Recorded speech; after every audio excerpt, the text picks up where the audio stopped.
Gen Z. I said it. Gen Z. I know, guys. Okay, bear with me. Okay. Gen Z, cramping our style, cramping, killing, TikTok and all around town, cramping our style, social justice warriors all over here, or misunderstood and trying to save the world one, gosh darn it, TikTok at a time. Well, to your delight, we have the Gen Zer today to talk about all this and more.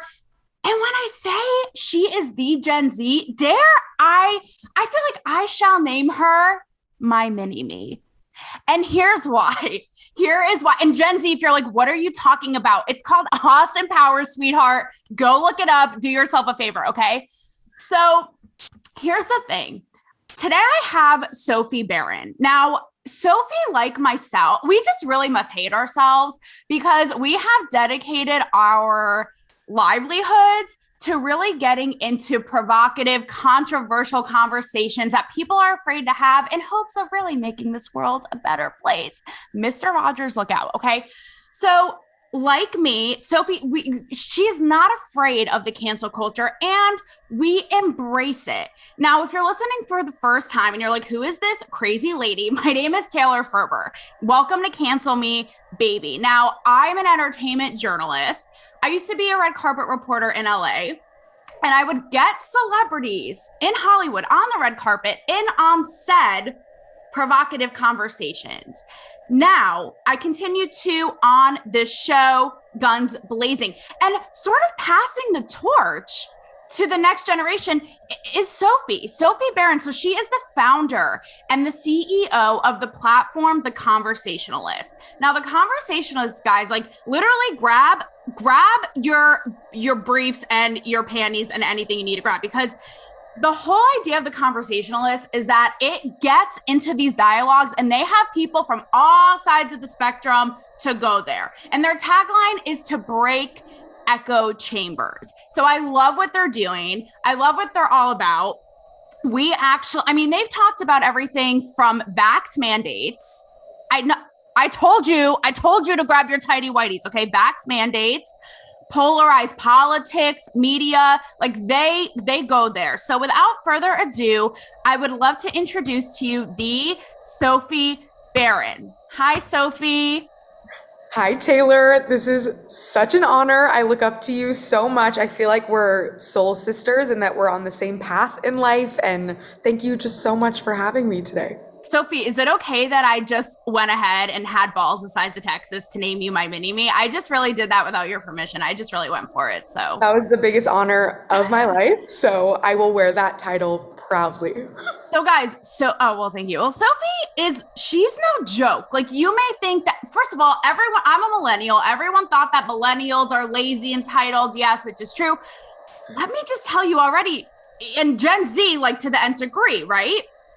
Sophie has a billboard with her face on it in Times Square. I'm sorry. Can any of you say that? I didn't think so. So, Sophie, The Conversationalist, let's get into it. And I love what you're doing, like I said. And we were introduced because I was invited to be on a panel that you moderated on The Conversationalist about cancel culture. Now, before we get into, I want to talk about celebrity virtue signaling. Obviously, that's my world, wokeness, you name it. Let's address the elephant in the room. Let's do it. Which is the stereotype that Gen Z are oversensitive, killing our vibe, social justice warriors, and the culprit of this oversensitive cancel culture where no one can talk. What are your thoughts? That's a big question to start. And I am here to be at bat for Gen Z. I think we are so misunderstood. I think our entire generation, because we're the most diverse generation to date, is the most uniquely equipped to tackle all the crazy shit happening in the world. But I think we get a bad rep because people don't understand us. We're going about it in a different way. And I think what's really unique about Gen Z is that, yes, we may be coined as sensitive, but I think it's because we care. I feel like with everything happening in the world, people just stop caring. We've become numb to the things around us, and I don't think it's a bad thing that we're out there trying to make a difference, and the fact that we're trying is good enough for me. So here's my question though. When does caring become problematic? Because it's almost like people care so much that now it's like, for example, I saw yesterday, or I heard on the radio, that Carrie Underwood is under fire for liking a tweet in which it was opposing mask mandates for kids in Nashville, where I guess she's based, for liking a tweet. And this is what I mean. It's like, doesn't it become problematic when it's like everyone's under a microscope and people are hooting and hollering and caring a little too much? Like, what's the line? Completely. And I think the line is defined by each of us. I think we all have different definitions of that line, which is why we're all sensitive to it in different ways. It's like what happened with Addison Rae. She greeted President Trump at that event, and everyone seeking to cancel her simply for greeting the former president of the United States. I think we've gotten to a place where we've put people under a microscope to a certain degree where there's no coming back from the smallest of actions. So I think in my mind, there are two different things we're talking about. It's like apples and oranges. Caring too much is not a bad thing in my book about the issues that matter to you. Mm-hmm. But when it becomes problematic is when you start upholding a moral hierarchy for another human being that they didn't get any say in. And I think that's the tricky piece about cancel culture. And I'm excited to dive into that. Yeah. Because we all have different versions of that line. Taylor, what do you think? Well, first of all, I'm very glad you brought up Addison Rae, because sweethearts, we are going to get into the internet celebrity sensation, all of that. Oh, I told your boxer briefs are being clenched right now. I told you to hold on.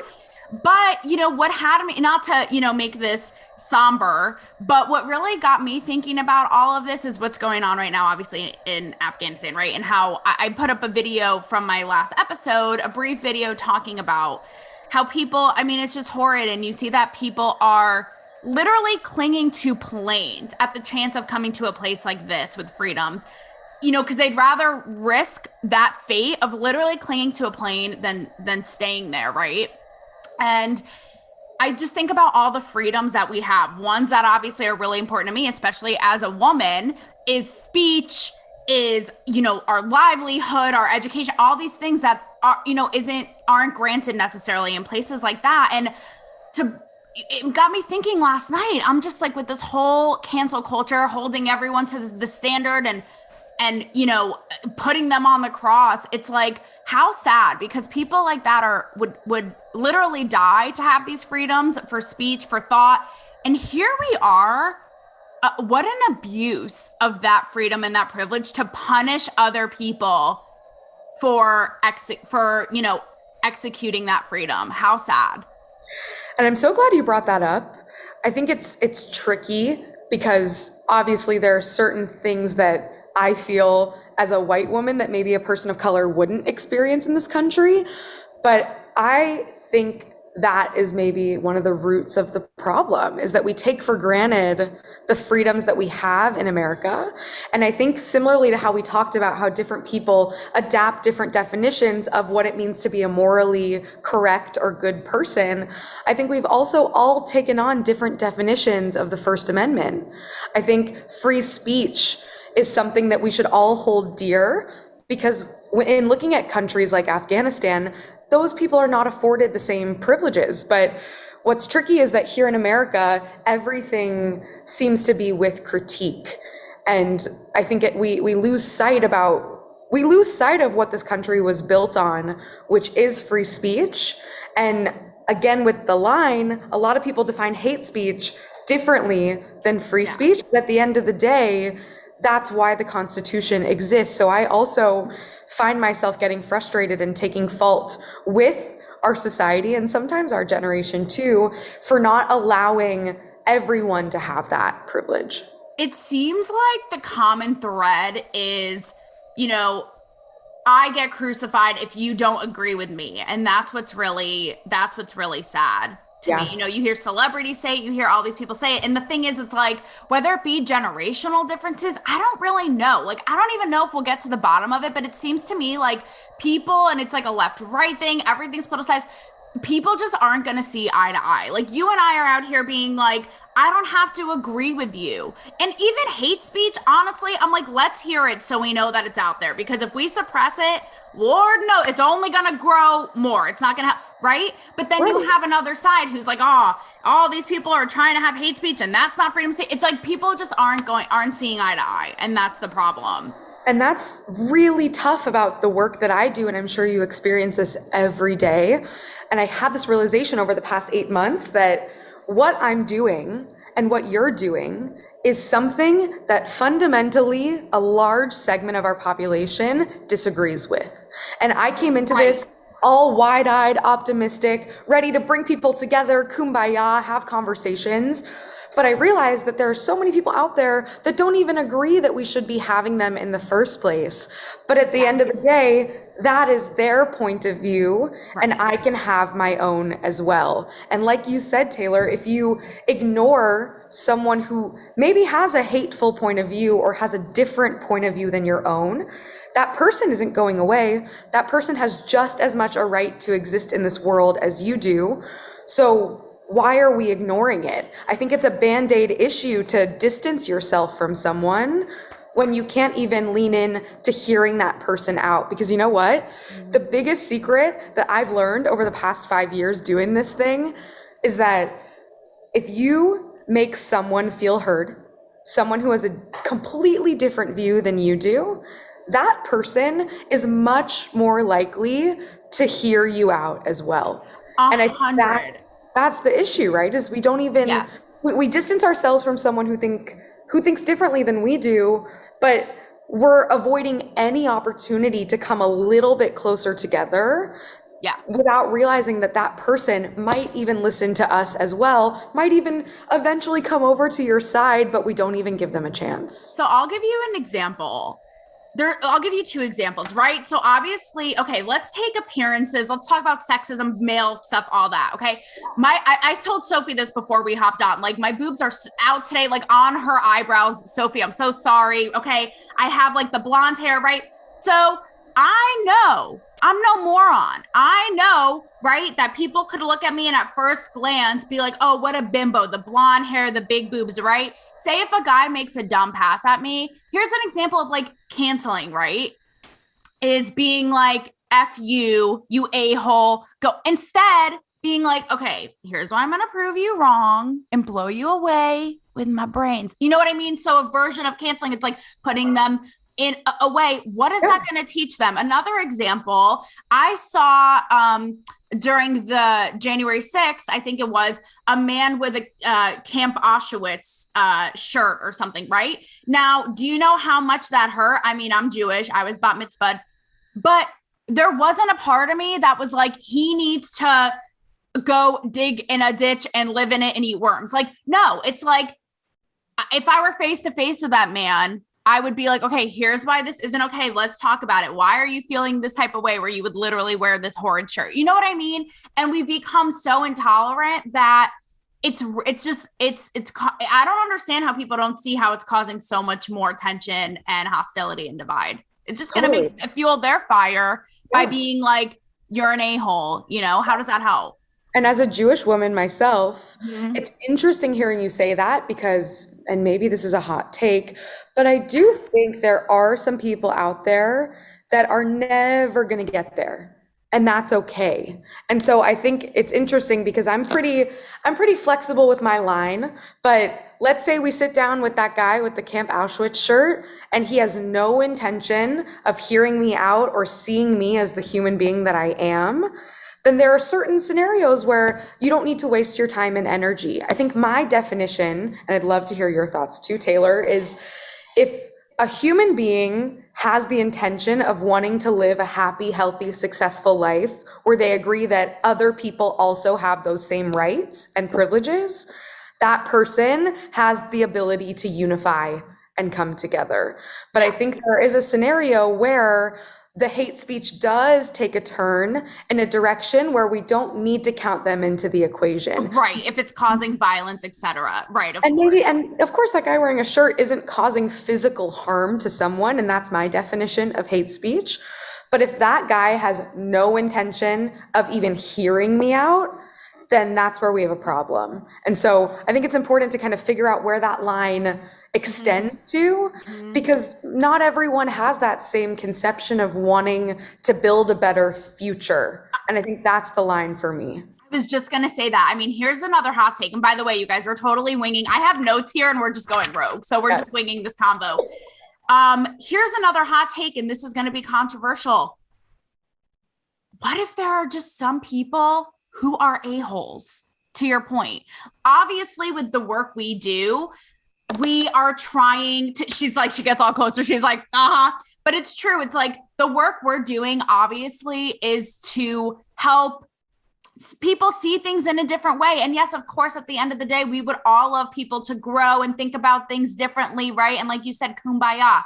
But at the end of the day, what if there are just people who are a-holes, and who are we to think that we are, redemption, what is it called? Like,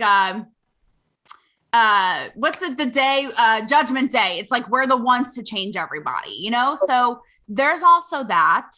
And I'm happy you said that, because I was just afraid to say that. So you just summarized my entire POV in one sentence. But I think what's interesting too is, and maybe this is the root of cancel culture, but I think we ascribe that label of asshole or beyond redemption to so many different types of people. And when you see the siege on the Capitol, when you think about the Republican Party, people who are coined as Trump supporters, we've deemed them as a monolith. And I think the guy in the Camp Auschwitz shirt is not your average Trump supporter. And so I think maybe the issue lies in putting people in boxes and assuming that everyone else is just like that one guy who ruined it for everyone. And so my proposition is, you take the Camp Auschwitz guy and you consider him the extremist that you don't need to worry about anymore because he's probably an asshole. But we can't ascribe that same label to an entire population of people. And so I think that's the issue with American politics today, is we're forced to pick a side. And that side that is a binary, left, right, blue, red, black, white, we have to assume that everyone under that label thinks X, Y, and Z to be considered under that label. And so I think there's something there about the box that is also problematic, that has led to cancel culture today.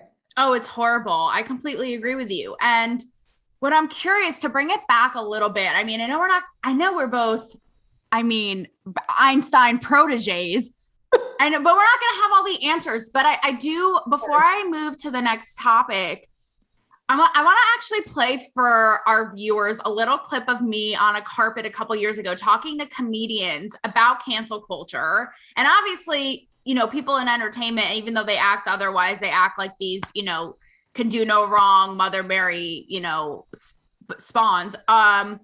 They're over it, right? So listen to these comedians, and they talk about the culprit, and they actually think it's millennials, right? Mm-hmm. So here it is for yourself. You have to be able to push the envelope, otherwise no one will take a risk. Every comic will be me, and that is boring. I heard somewhere that Eddie Murphy apologized for his Raw special, and I was like, what? Why?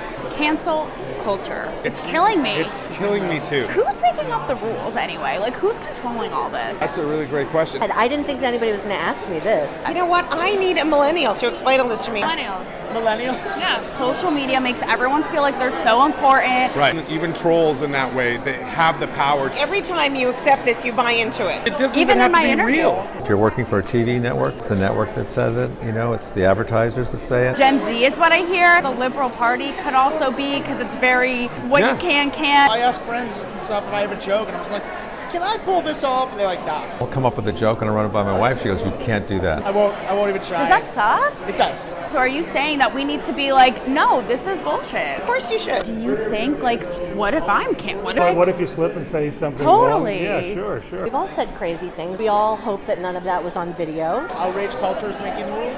It's sad. Honestly, people do make mistakes. Can you imagine? It's your choice if you don't want to see it, but that doesn't mean that you should then cancel somebody in Right. their life and their career? I agree. Now, Sophie, they're saying it's millennials. What do you truly think? You're immersed in it. You're a Gen Z. You've been having these dialogues with the Gen Zs. And by the way, I've seen them on your show say that it's this whole cancel culture is trash. So what do you believe is the culprit? Is it a little bit of Gen Z? Is it a little bit of millennials? Is it social media? What is it? So first of all, in thinking about where cancel culture stemmed from, I actually don't think it's one particular generation. I think cancel culture was bred out of Black Twitter back in 2014. So I think when we're talking about the culprit and the starting point, I don't think it's a particular generation. However, when you think about the perpetuator of cancel culture, I think it's a little bit of both. And this might be a hot take, but where do you think Gen Zers learned from? You know, we've been following in the footsteps of millennials who have set the example of what this dialogue can look like and how to treat people in the public eye. And so I think we've been following a little bit in those footsteps. However, I think now that we're coming of age, you know, a lot of Gen Z voted for the first time in this last election. They're gearing up for college, they're in college, and I think we're starting to think for ourselves. I think it makes sense why Gen Z has been considered a culprit because we're digital natives. We live on social media. We make sense of the world on social media. So I get it. I get why we're getting the blame. So, but here's the thing though, where I'm actually going to put the microscope on millennials, and I think before us is Gen X. I want to tell you a little anecdote and get your take. So I covered a Teen Vogue convention in Los Angeles a couple years ago, right? Geared toward teenagers, obviously Gen Z. And I left Sophie being so depressed because the things that the conference was talking about and pushing, I was like, I as an adult barely want to deal with these issues. I mean, they're talking about police violence, feminist issues, of course, Black Lives Matter. They're talking about, LGBT, right? All these things. And I'm like, are they being robbed of their childhood and their teen years? And I'm not trying to be, rose-colored glasses, but it makes me sad because we didn't, and I sure as hell know generations before didn't have to deal with that stuff so young. So is there a part of you that feels like you guys and these kids are being robbed of kind of their innocence and being pushed with these themes so early? It's interesting you say that. So I personally don't feel that I was, because I don't consider myself to be an activist, but I'm thinking back to an interview I did, and a moment that really stood out to me was speaking to a Gen Z gun violence prevention activist, Ariel Geismar. And we were talking about her experience in being out there in the trenches every single day, fighting for gun violence prevention reform. And she said something that will always stay with me, which is that in a perfect world, she would just be like a normal kid going to college, going out, hanging out with her friends, but she feels the weight of the world on her shoulders because no one else from her vantage point is out there solving the problem. She'll speak at a big convention and all of these adults will walk up to her at the end and say, thank you so much for doing this. Thank you for all the work that you do. But in a lot of ways, she feels like, well, why aren't you doing this too? Why does it have to be me? And I've definitely sensed that sentiment from a lot of young people. It feels like there's this burden of the weight of the world on their shoulders. And I think in some ways that is robbing that generation of a conventional childhood. But I think the reality of it is that now with social media and with everything happening in the world right now, it doesn't seem like you can ignore it anymore. I don't think blissful ignorance is a thing, but I do think that they're being robbed of a lot of what a traditional kid would have to go through. It makes me sad because, I mean, even when I was 16, I mean, the bane of my, and like you said, right, we're both white women talking here. Let's call it for what it is. Yeah. So we acknowledge that. But even I feel like, you know, like as a teenager, like the bane of my existence, I was like, I have to get my braces off before I take my license picture, or so help me God, you will hear about, you know what I mean? It's like we worried about stuff like that. And now it feels like every Gen Zer is an activist, and it just makes me sad. I feel like you're right, but the world is getting scary and sad. So there is that reality too. Now, I also want to bring it back because I've talked about this on my show. You had mentioned boxes, and that's a big theme in my work. I pitched and I spearheaded a feature in Playboy. You'll love this, Sophie, in its 65th anniversary issue dedicated to free expression. And kind of what I said earlier about the boobs brains thing, the whole idea of it was don't put me in a box and other women in a box. So it featured myself and 5 other journalists, and we wrote essays, and we also posed nude. And it's basically like, try me, because, right, you look at a woman posing and right away, an Instagram model, whatever, and you're like, they're a bimbo, right? And vice versa. You look at somebody who, you know, maybe is a politician or this or that. Oh, they can't, you know? Yeah. So breaking out of those boxes. Now, here again, though, is where this is a hot take, where I feel like it's problematic, where we become so obsessed with boxes, such as pronouns, LGBTQ, like it goes every letter, right? I identify as this, I'm this sexual, I'm this, I'm this, I'm this. I get that I get why. It's because everybody wants to and deserves to be seen for who they are, right? But again, I feel like it puts people and confines them in labels and boxes even more, where I'm just like, can we just let people be? What do you think? So I take no issue with anyone's identity. And I think the hard part is when other people ascribe labels to you that you're not putting on yourself. And so I think we've come to a point where we're constantly ascribing those labels and judgments upon people we may not even know. And that to me is problematic. But I think, you know, for me growing up, I was the only Jewish kid in my entire school. And so whether I wanted to fit in or not, it didn't matter because I was labeled as the Jew, like no matter how hard I tried. And so what I think is interesting is that that wasn't a lie, right? Like I am a Jew. And I think what became problematic about it is that people ascribed onto that label a lot of misconceptions that they thought about Judaism because they didn't know a single other Jewish person. So I was the token kid. So to some extent, yes, 100% people should just be able to come as they are and identify as however they want to be identified as. But I don't know if I would hope that there's some sort of education there so that if we do just let people exist as they are, we still understand the different pieces of each other's identities that make up who we are, if that makes sense. But I totally hear where you're coming from. Yeah, I mean, my fear is that it has the opposite effect of what we want. You know, I've heard people in the corporate world, which I'm sorry for your life, no, I'm just kidding, who say that they've had meetings now where they'll have to, or in college, classes where they'll have to go around and, you know, what they can and can't say, or say their pronouns while introducing themselves. Or, you know, I heard someone in a workplace environment say that they were told now that they can't, if they're hiring somebody, they can't even say something like, you know, you remind me so much of me, because it's like, that's wrong. And it's like, why can't you say, you know, it's become so granular. And I just feel like it has the opposite effect because it makes people more intolerant and more pissed, for lack of a better word. And that is what bugs me, because I feel like that doesn't help the people it's supposed to help. So I hear you. I totally hear you. And I think it's circumstantial, right?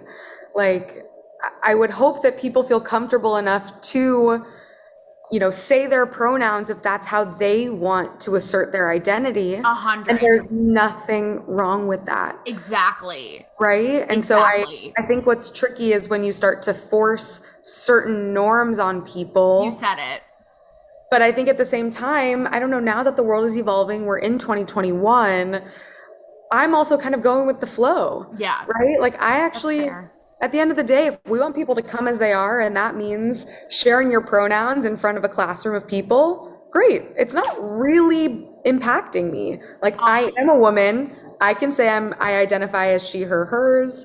And that's great. And I think sometimes, and this could be a total tangent, but even with the mask mandate right now, all of the people who are out there, and I don't want to box people in, but people out there who refuse to wear masks because they think they're ineffective or they're over it, I hear them, but I almost feel like, why not just play it safe, you know? Yeah. Even if masks are ineffective, but there's a chance it could help even a percentage, why not just err on the side of safety? And I kind of feel that way about, you know, some of the labels you were speaking about. Like, why not just err on the side of making someone feel more accepted, more comfortable? But I also hear you that there are certain systems that when they're imposed on people can feel annoying, and, you know, we shouldn't have to be forced to do certain things. But at the end of the day, why not just err on the side of making someone feel heard and seen? You said it perfect. I think once it becomes problematic is when you're forcing things on people, right? And they're like, can I just be? Now, the mask thing is a perfect segue into the deranged world of Hollywood. Because, again, like everything, it's become so politicized, right? On one end, you know, you have Jennifer Aniston, who, I don't know if you heard, this whole thing got a lot of flack because she said she literally has cut people out who won't get vaccinated, right? I mean, and again, like with your mask thing, it's like, I don't know. I feel like people, it's just the two sides. One side is like, you're imposing on me and my health and then the other side, right, the right is like, it's my personal freedom. You're taking away my freedom and the mask, and I'm not putting this in my arm and the whole thing. And it's just like, holy shit, everybody just take one large Xanax, and can we all just move on with our goddamn day and get through this existential despair? So it's a problem. It's a huge problem. People just dig their heels in on both sides. Talking about the celebrity virtue signaling that whole world. Now, what is your take? Has there been a celebrity where you're just like, oh my God, can you not? Can you really not right now? And I talk about this because I've seen firsthand. I've been in their trailers. Ludacris, I'm talking to you. I've been in their trailers. I've been at their award shows. I've seen their limos. I've seen it. So for me, it hits a certain way because I see how not in reality their real lives are. So it's like, please stop preaching to me. Has there been a time when you're like, eye roll, stop it? Yes, but I'm not trying to call anyone out. I think I take fault with a lot of what happened a couple months ago with the Israel-Palestine situation. This is not a new war. This is not a new conflict, but all of a sudden you see intersectionality at its worst, and people feeling the need, and people with huge platforms feeling the need to side with one narrative in order to fit that narrative of virtue signaling. And so seeing a lot of that out there just got me heated, right? Because I feel like nowadays you can't just support a cause on its own. You have to support every cause under the sun that is fighting for, you know, equality to some degree. And it's just frustrating when it can feel single-minded. And even though I said I wasn't going to call anyone out, I definitely felt that with the Hadids. I was gonna if you weren't, Sophie, don't worry. I had it on the tip of my tongue, girl. I feel like I can call them out. They're a few degrees of separation away from me. It was so frustrating feeling like they were so far away from the scenario, saying all of these things about Gaza and Palestine, when in reality, I wanted to say to them, like, Bella, Gigi, how about you go hop on over to the West Bank and show up wearing what you're wearing and, you know, speaking your mind and see what happens. And I just think there's a double standard sometimes in people with public platforms wanting to do what's best, but it can really easily perpetuate misinformation, and that influence can have such a stark impact for the worst. Well, you say you have a few degrees of separation. You don't have like an intern who is their mailman, do you? Like, So, I was like, Do I know anyone? But I mean, let's talk about this for a second.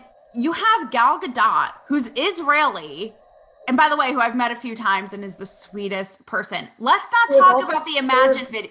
Let's not talk about the Imagine video, guys. We don't need to remember it. It's fine, okay? Let's put it in the depths of our memories. She had a neutral stance and was crucified. Completely. Are you joking? For simply serving in the IDF. And so I think there's so much to unpack there, Taylor. I don't know if we're going to have time for that today, but I think it's so tricky because you can't critique a peoplehood, but you can critique a country and a government. And it's really tricky when people are going to go out and cancel Gal Gadot for simply being an Israeli. And I think that's just quite literally unfair. There's also something to be said about, and this has always been a thing, this is nothing new, but like young, cool, hip celebs being on the bandwagon and on the train of, liberal like ideals and presidents. Like, didn't we just have Olivia Rodrigo? That was a whole thing, meet with Biden. And let's call it for what it is. I think that's also where people are kind of like, okay, number one, like, you're very young and haven't been in like the real world yet. Number two, like, on your own with bills, the whole thing. Number two, like there is that celebrity privilege aspect of it as well. So like, for example, when you saw that and you saw it from both sides, what they had to say, something like that, what is your reaction? Well, first of all, I think it's awesome that she's using her voice to do something she's passionate about. So I think it's actually awesome that Olivia Rodrigo is doing something she believes in. But if we're going back to the whole concept of Hollywood and virtue signaling, I think it's important to call it how it is, which is genius influencer marketing. I think, these celebrities are not unintelligent. They're freaking brilliant businessmen and women who know that if they align with a cause and they can do something that shows that they're using their platform for good, they're going to get followers, they're going to get people who believe in them more, because that's our culture right now. And so when I see Olivia Rodrigo aligning with Biden, I don't take fault with it because I think it's brilliant influencer marketing. And that's just the reality of today. People are going after those paychecks. People want to feel like they're doing something meaningful. So I don't know, why not just reward someone for trying? But again, I know that might be controversial. So what I want to get your take on is, now I don't align with either. I actually consider myself somewhat of a libertarian. I'm just like, back the F off and let me live my life, ho. Okay. Now, what I love about your platform and what is so refreshing is that you literally, like, you will have the most progressive person and you will have the most conservative person in one dialogue. And it's so refreshing. You're like, we don't have to agree, but let's hear everybody. And that's why I admire what you're doing. Now I do now that you're really in the mix, you're hearing all sides. Something about Hollywood that scares me is because I do believe everybody should be heard. And hello, Hollywood is the epicenter of creative freedom. Well, it's supposed to be, right? It's supposed to provide an escape. It's supposed to show people from all walks of life. Now, what we're seeing happen is the reverse blacklist, where the blacklist in the old days would be where communist, right? Were blacklisted from Hollywood. Now you have people like John Boyd, who I've also met and is a doll, come out. He's obviously conservative, come out and say now it's happening the other way, where if you're on the right in any way, shape, or form, you're blacklisted from Hollywood, which I think obviously is very problematic. What do you think about that? I really find fault in that system. I mean, I don't think I'm ever going to have another take because I'm so on the side of canceling cancel culture to a degree where I just don't think that's fair. Like, let's say he had done something horrible that inflicted physical harm on someone, then let's hold him accountable. Send him to jail, send him to the criminal justice system. Right. But I think for having a belief that is not aligned with the majority is not a reason to be removed from an industry or a society.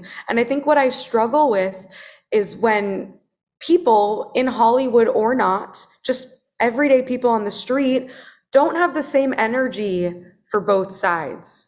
right? Like if Of course. if you're allowed to fervently believe in all of the things you believe in, why can't someone else do the same? And I think that's where I struggle, and where some of the inner libertarian in me comes out, is that why can't we just let people believe what they want to believe, as long as it's not causing harm to someone? But I find issue with when we remove them from society, because you're still allowed to exist with your point of view. And one more thing I just want to get out there is I treat this like a game. Anytime something happens in the media with a public figure or someone in my own life that borderlines cancel culture, I try to think about what caused that person to believe what they believe in. Like, let's take Camp Auschwitz guy again. What do you think he experienced in life that got him to where he is today? Because that was no accident. And I think if you fundamentally believe that we are a culmination of all of our experiences and worldviews, then who's really to blame here? Is it really the person that you're removing from society? Or is it the education system? Is it that person's parents or grandparents? Is it, something they were taught growing up? Is it the media? Is it social media? Is it, the billionaires running these social media platforms who are paying for algorithms and advertisements to sensationalize us? Who is really to blame? And I think that's something we don't think about with cancel culture, is why someone believes what they believe in and what is the root cause. Now, that's not to say Camp Auschwitz guy is not to blame, because he's perpetuating those harmful ideologies, but maybe he is in his own echo chamber and hasn't even had access to a Jewish person, right? I think it's important to also just have some empathy for people's experiences, to better understand where they're coming from before we ascribe the label, we judge, we shame, we cancel. And I think that's something that I wish we just had energy for on both sides of the spectrum. That's a really great, amazing point. And what it reminds me of, actually, to bring it back, is the vax debate. To your point, let's go back to why people feel the way that they feel. And no one acknowledges, for example, in this conversation, like the Jennifer Aniston, so quick to be like, I'm not friends with you anymore. How about we acknowledge the fact that I wish that these people in leadership roles would be a little more transparent with us about the vaccine, right? It's new. There's no way we could potentially know 5, 10, 15, 20 years from now, because we're not in a time machine and we're not in a time portal. But no, instead, it's been what you were saying earlier, the sort of forcing. And this, again, it's like, it just reminded me of that example, because it's very problematic where both sides are in their narrative. However, one, it seems to supersede the other. And the truth of the matter is, there's validity in the middle. Do what's right for you, do what's safe, but also these people in power and these officials needs to be more transparent with us, and they haven't been. So let's look at all of that before it's like we're judging people and ostracizing them. It's insane. We all want to go back to normal, but we all have different routes of getting there. And that's what's frustrating. And I just wish people understood that if we could understand the common goal, right? Back to a normal society without masks, we all want that. We could actually come a little closer together and understand why we all believe what we believe in. Exactly. And try to find that route. But right now we're not. Jennifer Aniston cutting unvaccinated people out of her life for not getting vaccinated is never going to solve the problem. But at the same time, she has the rights and freedoms to do whatever she chooses with the people in her life. So I hope one day we can realize that, like, dialogue like this is the solution. Now, lastly, this is a really important topic to me, and perhaps a sexier one, is the whole idea of TikTok internet fame and this whole thing. Now, I talked about this in my last episode. I don't know if you've heard of the show F-Boy Island. It's a new reality show on HBO, yes. And reality TV, funny enough, because entertainment is my world, I'm actually not into reality TV, like dating shows like this, but I watched it as a social experiment. And my takeaway is that I say in my last episode, I don't care if you're man, woman, black, white, Asian, it doesn't matter. To me, it seems like all of these people, like we've turned plastic. We're all about the superficiality, the surface level, how we look. Are we hot?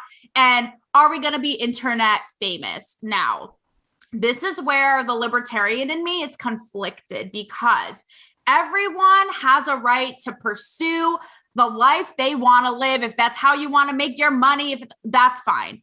However, I am torn because I feel like we have seen a lot of issues when it comes to self-worth, when it comes to mental health, and with women, this whole IG model atmosphere with body image. And let's call it for what it is, feeling like shit. So again, where is the line? Because this is something, sadly, again, that has started with millennials, but has really emerged and exploded with your generation. So does it make you sad? Does it make you empowered? Where's the line with this internet fame crazy?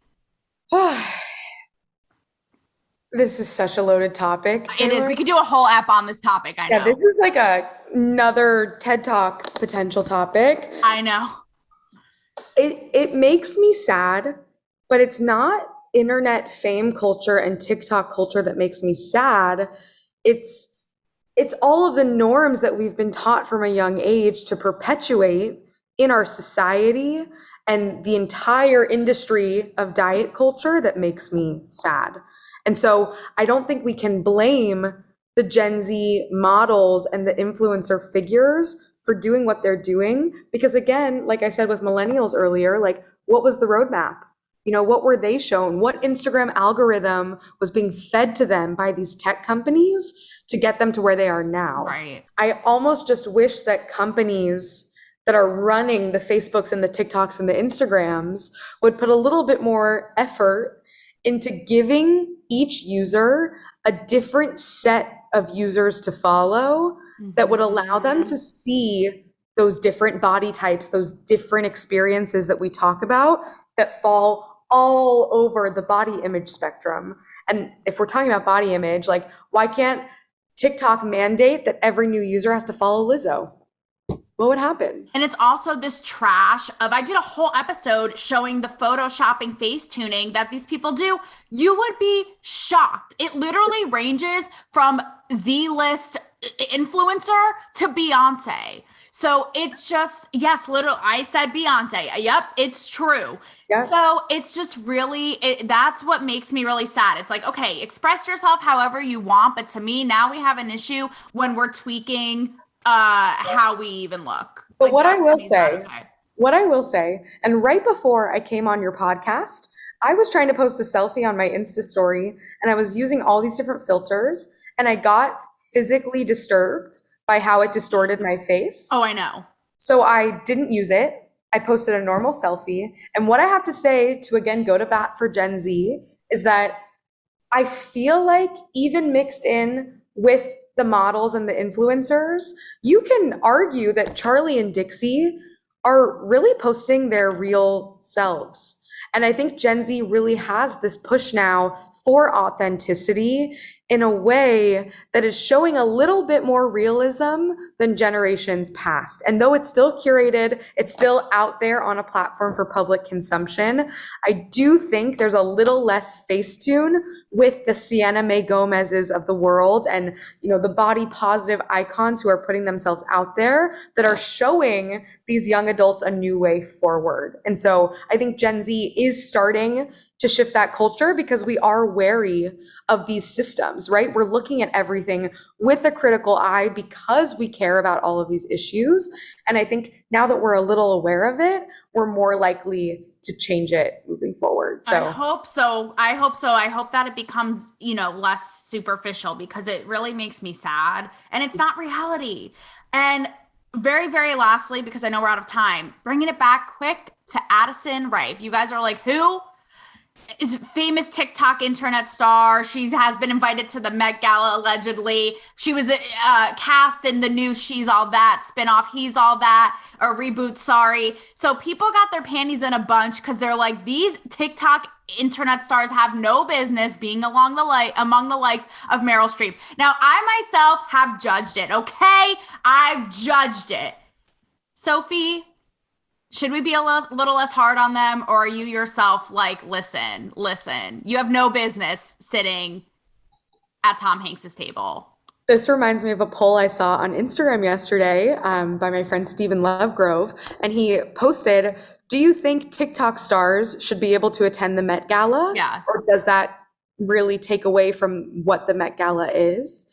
And I, without even thinking, said 100% they should be included at the Met Gala, because that's our world. These are the people who are on the Forbes 30 under 30, the Times most influential people lists, because of the influence they have in our world.